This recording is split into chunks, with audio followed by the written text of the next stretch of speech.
Bonjour à tous, bienvenue sur la Minute Med, le podcast dédié à l'actu des médias. Je suis Caroline Duchossois, directrice marketing et publicité chez Russell Advertising France et la voix de ce podcast.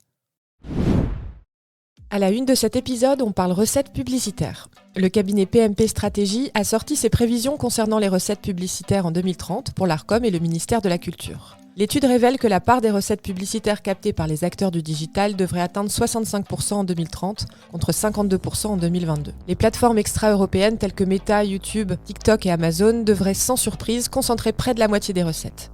Les recettes nettes tous médias confondus devraient progresser chaque année pour atteindre 18,3 milliards d'euros en 2030. Quant aux recettes digitales des médias traditionnels, elles augmenteraient également, passant de 800 millions à 1,2 milliard d'euros d'ici 2030.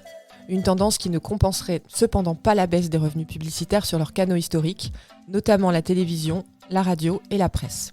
L'étude prévoit en effet que la presse connaîtra une diminution globale des recettes publicitaires jusqu'en 2030. La publicité extérieure, via l'affichage par exemple, connaîtra elle une légère hausse de 0,5% par an. Cette étude a pour objectif de nourrir les débats dans le cadre des États généraux de l'information et de trouver des pistes de réflexion sur la cannibalisation actuelle du marché par les grands acteurs du digital. Le ministère de la Culture prévoit d'organiser des consultations publiques pour explorer la possibilité d'autoriser la publicité pour les livres à la télévision, une pratique actuellement interdite. La publicité pour les films est en phase d'expérimentation depuis 2020 et sera débattue en vue d'une éventuelle pérennisation jusqu'avril prochain.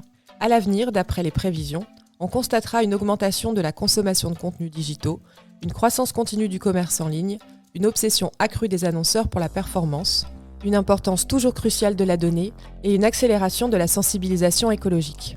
Tout cela se déroulera dans un contexte d'incertitude structurelle, incluant des aspects tels que l'utilisation potentielle de l'intelligence artificielle générative.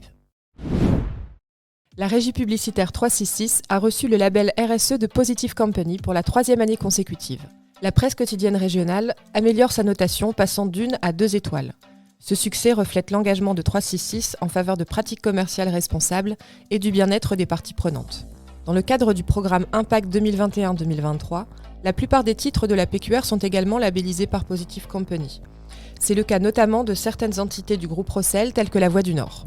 Bruno Ricard, DGA de 366, a exprimé sa satisfaction, soulignant que l'obtention de 2 étoiles est le résultat du travail acharné de l'équipe et de son engagement envers l'excellence et la responsabilité sociétale. Google révèle son nouvel outil vidéo Lumière AI, une intelligence artificielle générative axée sur la création et la modification de vidéos. Cette intelligence artificielle offre la capacité de générer une vidéo complète à partir de simples indications et de créer des vidéos dans des styles particuliers, comme les cinémagraphes, où seule une partie de l'image est animée. Cet outil est aussi capable d'analyser minutieusement une vidéo ou une image et y appliquer des modifications très précises et réalistes. Cette avancée souligne la croissance rapide des possibilités offertes par l'intelligence artificielle dans le domaine de la création visuelle. Après le rachat récent du groupe Lagardère, Vivendi envisage de scinder ses activités en 4 entités distinctes. Canal+, Havas, une société regroupant les actifs éditoriaux et de distribution, et une société d'investissement. Cette décision a été approuvée par le conseil de surveillance suite à la proposition du directoire.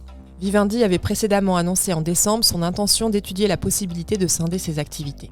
Un rapport d'avancement sur ce projet sera présenté lors de la réunion du conseil de surveillance le 7 mars, date de la publication des résultats annuels.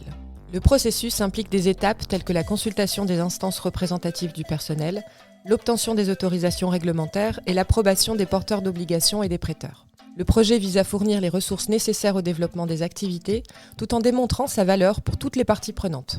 Une affaire à suivre ces prochains mois. Dans le cadre des États généraux de l'information, une centaine de citoyens sélectionnés parmi 4000 participants à une consultation en ligne ont formulé des propositions pour améliorer le paysage médiatique.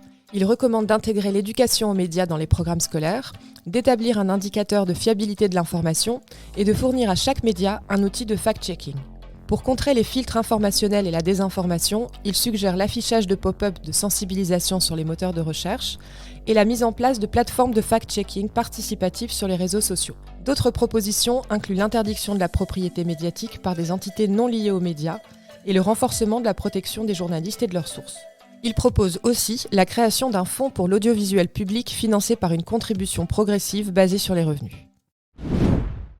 Pour terminer cet épisode, retour sur la dernière campagne du SRP. Le syndicat des régies publishers a lancé la baseline « La presse, #le média essentiel ». Fondé en 2021, il fédère 18 régies publishers agissant au niveau national avec l'ambition d'accroître les revenus des marques et de développer leur influence auprès du marché publicitaire. D'après les dernières prévisions publicitaires, la presse est le seul média en baisse.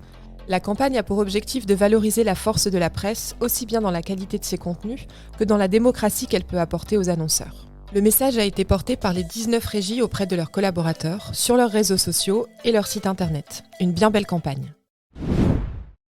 Merci d'avoir écouté cet épisode. On se retrouve le mois prochain pour de nouvelles actus médias. À bientôt!